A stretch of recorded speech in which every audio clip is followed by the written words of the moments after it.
Schneider è stato un ingegnere elettrico e geologo statunitense, diventato noto per le sue dichiarazioni sul coinvolgimento del governo degli Stati Uniti in progetti segreti legati agli UFO e alle basi sotterranee.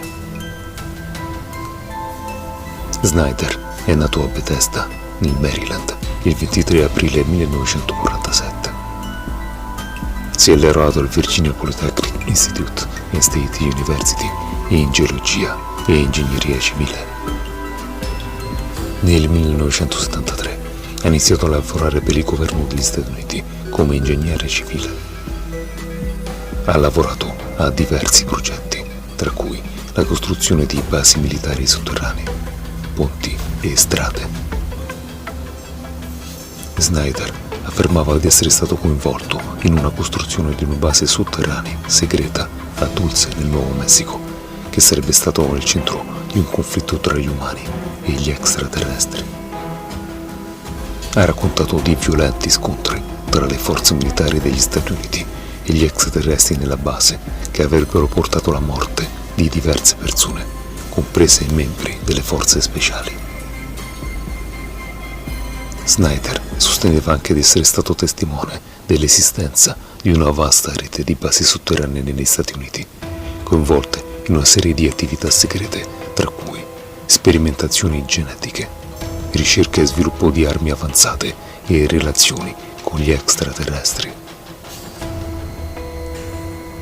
Ha tenuto numerose conferenze pubbliche e presentazioni per condividere le sue esperienze e le sue teorie sulla presenza extraterrestre sulla Terra. Tuttavia, le affermazioni di Schneider sono state anche oggetto di scetticismo. Schneider ha iniziato a parlare pubblicamente delle sue esperienze nel 1995. Ha affermato di essere stato coinvolto in programmi di ingegneria e costruzione di DAMS, ovvero basi sotterranee segrete negli Stati Uniti, in Germania, in Giappone e in Sud America, inclusa la base di Dulce nel Nuovo Messico, che sarebbe stata utilizzata in collaborazione con razze aliene. È diventato famoso per le sue testimonianze sugli UFO e le basi sotterranee, compreso l'incidente di Dulce. Sosteneva inoltre di essere stato testimone di scontri violenti tra l'esercito statunitense e gli extraterrestri a Dulce, durante i quali lui stesso avrebbe subito gravi ferite. Ha affermato di aver visto alieni nelle basi sotterranee e aver assistito a un'esplosione in una base sotterranea in Nevada nel 1979. Ha affermato inoltre di aver assistito a incontri ravvicinati con alieni e di essere stato ferito in tale esplosione nella base. Oltre alle affermazioni sulla presenza extraterrestre, Schneider ha anche parlato degli effetti negativi sulla salute dei lavoratori che costruiscono le basi sotterranee. Affermava di aver vissuto personalmente gli effetti dannosi delle radiazioni causate dalle perforazioni del terreno e dalle esplosioni necessarie per creare le cavità sotterranee. Queste sono alcune delle affermazioni più controverse fatte da Schneider. Ha affermato che il governo degli Stati Uniti ha una relazione segreta con razze aliene extraterrestri. Ha affermato che il governo degli Stati Uniti ha costruito un sistema di binari magnetici per collegare le basi militari sotterranee. Ha affermato che il governo degli Stati Uniti ha creato una tecnologia di controllo mentale per manipolare la popolazione.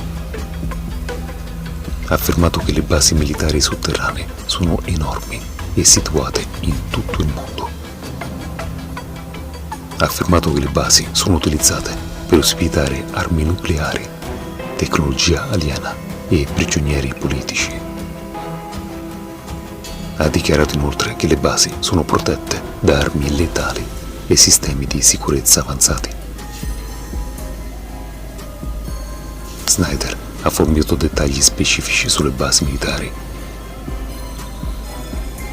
dichiarando che le basi sono costruite in un sistema di tunnel sotterranei che si estende per miglia, che le basi sono dotate di sistemi di trasporto magnetici e ascensori, con armi letali, laser, armi a impulsi elettromagnetici. asseriva inoltre di aver subito ripetuti tentativi di assassinio sia da parte del governo sia da parte degli extraterrestri con cui avrebbe avuto conflitti nella base. Schneider sosteneva di aver avuto evidenze documentali di questi attacchi e di avere richiesto protezione all'FBI. Schneider è morto nel 1996 in circostanze controverse. Schneider è morto il 17 gennaio 1996 all'età di 48 anni. La sua morte è stata ufficialmente attribuita a un suicidio, ma ci sono teorie cospirative che affermano che è stato assassinato dal governo stesso degli Stati Uniti per impedirgli di rivelare ulteriori segreti governativi. Nel 1996 Schneider morì in circostanze misteriose a Wilsonville, nell'Oregon. Secondo la versione ufficiale, si sarebbe suicidato tagliandosi le vene. Il suo decesso ha alimentato ulteriori teorie del complotto, secondo le quali potrebbe essere stato ucciso proprio per le informazioni divulgate. I sostenitori di Schneider lo ritengono un eroe e un martire della verità che ha lottato con coraggio per esporre le attività segrete del governo e la presenza extraterrestre sulla Terra. Per molti appassionati del fenomeno UFO, le sue affermazioni e la sua morte misteriosa rappresentano anche una prova definitiva di un complotto esistente per nascondere la verità. Le affermazioni di Schneider hanno contribuito a diffondere la consapevolezza delle basi militari sotterranee e delle teorie del complotto sugli alieni che continuano a essere discusse e dibattute ancora oggi.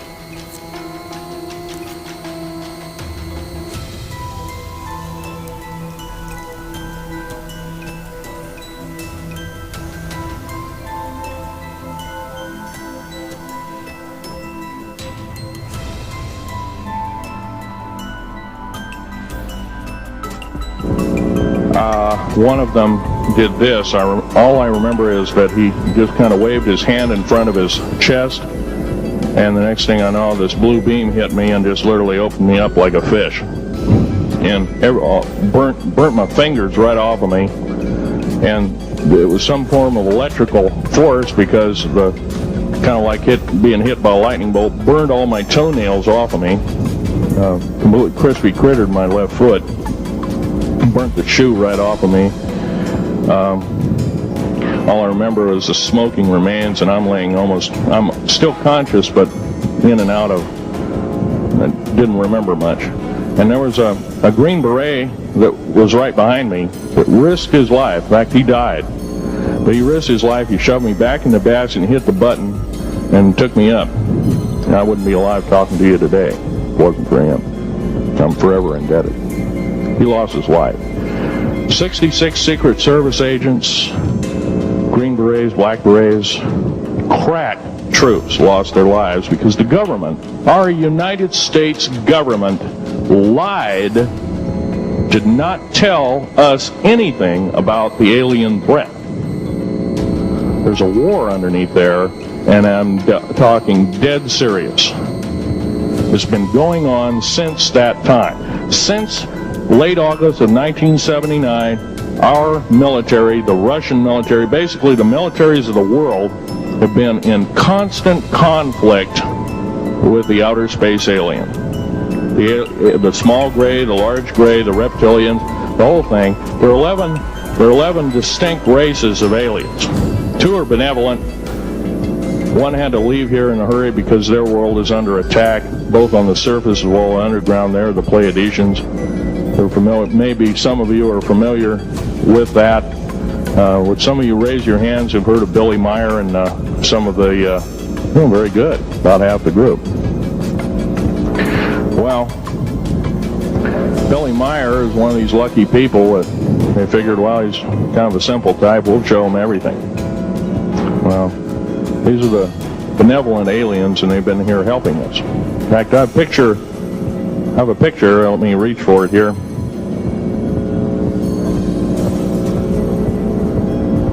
I have a picture of one of the aliens been working for the United States Pentagon for the last 58 years. His name is Val Valiant Thor.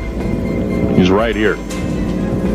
There's my father in the background. This whole place, the ready room of the USS Eldridge, Albilica, has probably explained, or maybe even shown you this picture. There's a list of some of the notable people in it. They're all the atomic bomb scientists of the day, all the time variant experimentalists of the day, all the top physicists of that particular day. This was in August of 1943. Now this guy has not changed one iota in 58 years. Started work, he came here, crashed here or whatever, whether he's under duress or not. He started work for our U.S. Navy and military operations in 1937, either 37 or 38 is what I've been told. So it's for 58 years, this man's been employed, probably under duress. If you don't do as we say, we're just going to use you for alien bait or something, I don't know. But anyway, he basically hasn't changed. He lives for 490 years, is what he says his lifespan is. Now, he's supposedly a semi-benevolent, he's a human-looking type person. He has 6 fingers and 6 toes, and he's got one oversized heart, one lung, giant lung. His blood vessels are bigger. He's got copper oxide for blood, similar to an octopus. His brain capacity 300 centimeters greater than ours. He has a thinking capacity, IQ, if you were to measure it, be totally off the scale, be about a 1200 IQ. He speaks 100 languages fluently, alien as well as others. He's a remarkable person. I had a chance to meet him one time. Now, by the way, he doesn't shake hands. He was kind of in a spacesuit because all aliens, regardless benevolent or otherwise, they're carrying germs and diseases and bacterium in and on them that are deadly to us.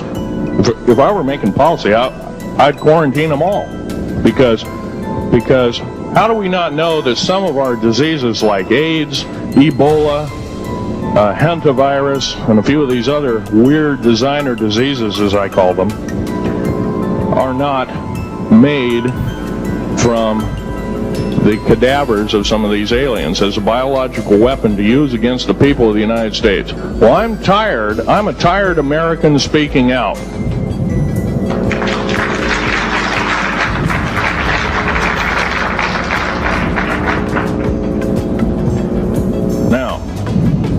Now what I'm telling you is kind of almost like a brain overload here. Back in 1946, we set off a number, actually 4 atomic bomb tests at Bikini Atoll. It's a group of islands in the South Pacific. I have an original photograph here with original language on the photograph that shows there is a large alien spaceship off a wingtip of a United States aircraft. It was a drone aircraft right at the point where the bomb was beginning to show a neutron flash cloud. Here's the bomb going off. Here's the airplane tip here, and here is the alien spacecraft. Now, in 1947, questions later, please. In 1947, after Roswell debacle, our military got before the U.S. Senate. They were hauled before the U.S. Senate and says, what's going on here? Well, we didn't know anything about discs until this happened. It flopped in our backyard. Total lie. They lied to the U.S. Senate. They should have been prosecuted as traitors. Anybody lying to a United States Senator or House of Representative, any Senator or House of Representative person, President of the United States, Vice President, any cabinet member lying to the American public is a traitor and should be dealt with in an appropriate fashion. This is actual proof, positive, that this occurred in 1946. Now, the U.S. military knew all about flying discs, and flying disc technology is thoroughly early as 1933. Of course, remember the Germans did too, the Nazi Germans, Hitler and all their bunch of people.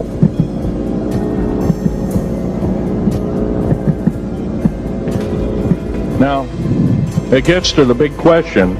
If all this has been hidden from us, everybody says, well, where's the proof? I've got some of the proof laying on the table. But a lot of you probably are totally skeptical. They say, well, I could be anything.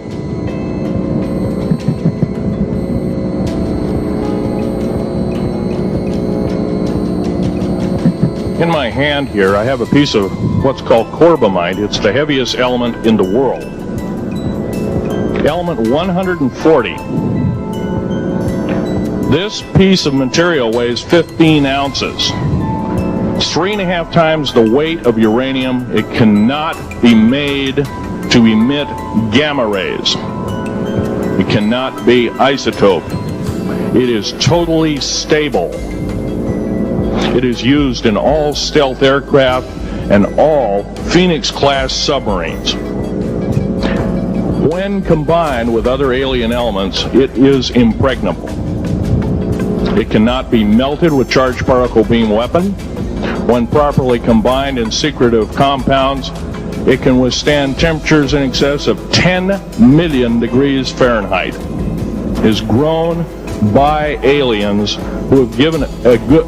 The other side of the alien question is, some of these aliens have broken off from their mainstream and said, we're not getting a fair shake, and so this is what happens.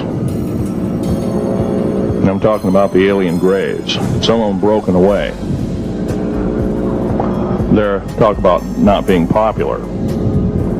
This particular piece of metal is an amazing piece of technology.